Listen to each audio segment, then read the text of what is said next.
Welcome back to the culture of Bitcoin, where we dive deep into the world of Bitcoin and the economic shifts that are shaping our future. Today we're tackling a thought-provoking question. Why should we be paying taxes when governments can just print money? This is a question that's more relevant than ever in today's economic climate, where money printing seems to have no limits. If this has ever crossed your mind, you're in the right place. Let's get into it. All right, ladies and gentlemen, let's talk taxes. It's that time of year again when we all have to face the music and deal with our finances. I know it's about as exciting as watching paint dry, right? But hang in there, because understanding this stuff is crucial. But here's the thing, we all get that nagging feeling every year when tax season rolls around. It's like a dark cloud looming over us, reminding us of our financial responsibilities, that feeling of, why am I handing over my hard-earned cash? It's a universal sentiment, and it can be really frustrating. Can't the government just, print more money? It seems like an easy fix, right? Just print more and solve all our problems. It's a fair question, especially in our current economic climate, where governments seem to be playing a never-ending game of how much money can we print. But there's more to it than meets the eye. But trust me, it's not as simple as firing up the old printing press in the basement of the White House. The reality is much more complex and involves a delicate balance. There are consequences. Printing more money can lead to inflation, devaluing our currency, and causing economic instability. So buckle up as we dive into the wild world of taxes, money printing, and why Bitcoin just might be the lifeboat in this sea of financial uncertainty. We'll explore how digital currencies could offer an alternative to traditional financial systems and what that means for the future. Let's rewind a bit. Back in the good old days, taxes had a pretty clear purpose. You paid your taxes, and in return, the government provided essential services, roads, schools, healthcare, you name it. It was like a giant societal subscription service, and for the most part it worked. This system, my friends, is what we call fiscal responsibility. The government collects money from its citizens and uses it to fund public goods and services. It's the bedrock of a functioning society, and for centuries it kept things ticking along relatively smoothly.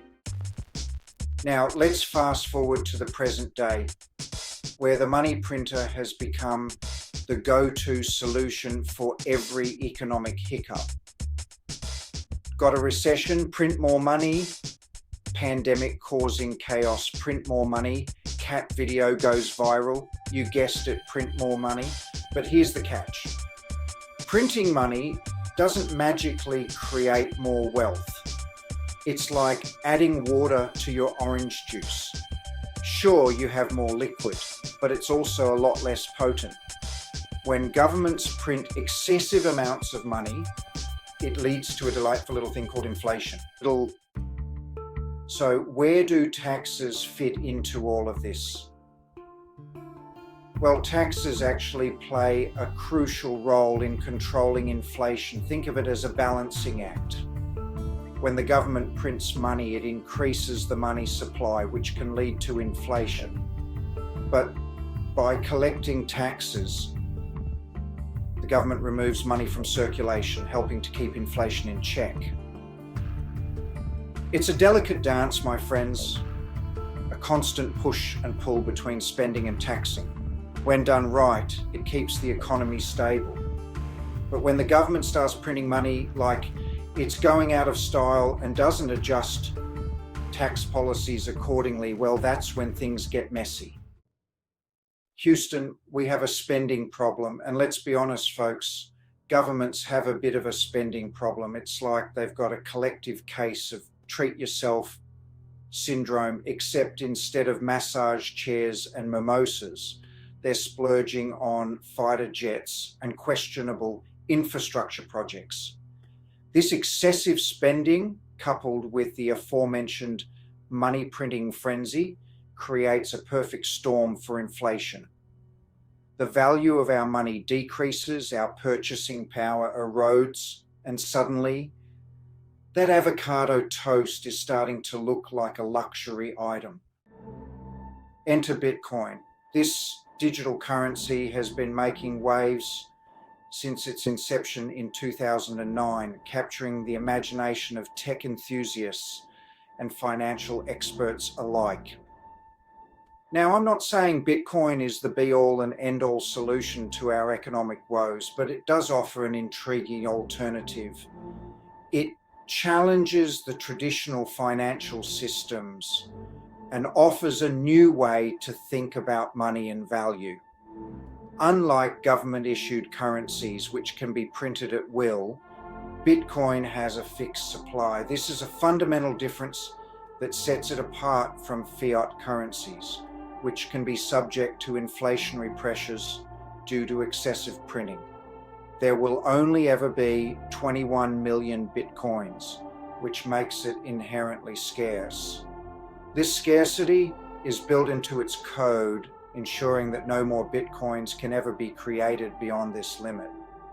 This scarcity, combined with its decentralized nature, meaning no single entity controls it, has led some to call Bitcoin digital gold. Its decentralized network is maintained by a global community of miners and nodes, making it resistant to censorship and centralized control. And just like gold, Bitcoin is seen as a hedge against inflation. In times of economic uncertainty, when traditional assets may lose value, Bitcoin often gains attention as a store of value. When the value of traditional currencies goes down, Bitcoin tends to go up, offering a potential safe haven for savvy investors. This inverse relationship has made it an attractive option for those looking to diversify their portfolios and protect their wealth. But let's circle back to the ethical dilemma at the heart of this whole thing. Is it fair to ask citizens to pay taxes in a currency that the government can inflate at will? When the value of our money is constantly being eroded, it's like we're being taxed twice. Once through traditional taxes and again through inflation. This, my friends, is a recipe for distrust and resentment. When people lose faith in their currency and feel like the system is rigged against them, it creates a breeding ground for instability and discontent. So where do we go from here? The financial world is evolving at a breakneck pace, and it's hard to keep up. Honestly, I don't have all the answers. No one does. We're all navigating this new terrain together, trying to make sense of it. The future of money is about as clear as a crystal ball filled with mud. Predictions are murky and the path forward is uncertain. But one thing's for sure, the old ways of doing things are being challenged. Traditional banking systems and financial institutions are under pressure. Bitcoin and other cryptocurrencies are shaking up the financial landscape, forcing us to rethink our relationship with money. Digital currencies are no longer a fringe concept. They're becoming mainstream. And as governments continue to grapple with inflation and economic uncertainty, it's clear that the status quo is unsustainable. Economic policies are being tested like never before.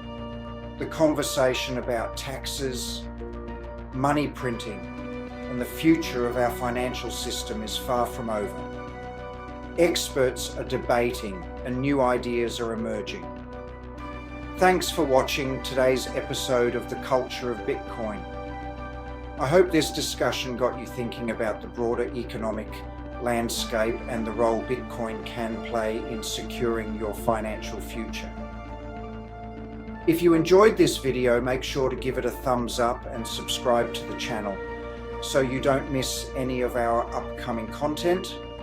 Your support helps us continue to bring you insights into the world of Bitcoin and how it's shaping the future of money. Also, I'd love to hear your thoughts. Drop a comment below to join the conversation and share this video with friends or family who are curious about Bitcoin and its potential. The content provided on the culture of Bitcoin is for informational and educational purposes only. It is not financial advice and should not be considered as such. The views expressed in this video are solely my own and are based on my personal experiences and understanding of Bitcoin and the cryptocurrency market. Investing in Bitcoin and other cryptocurrencies involves risk, and you should conduct your own research or consult with a qualified financial advisor before making any investment decisions. Remember, the value of Bitcoin can fluctuate significantly, and past performance is not indicative of future results.